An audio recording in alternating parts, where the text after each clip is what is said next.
So we're now installing the template on the PLC.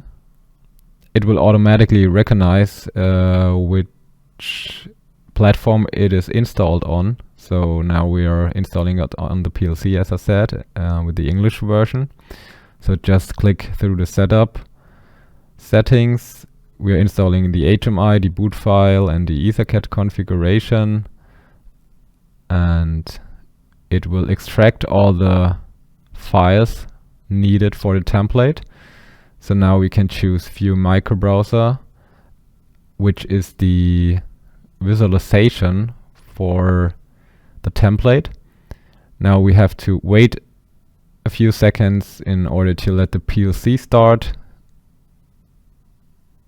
So now the PLC is running. As we can see, it is starting, and the visualization will immediately show the values from the PLC.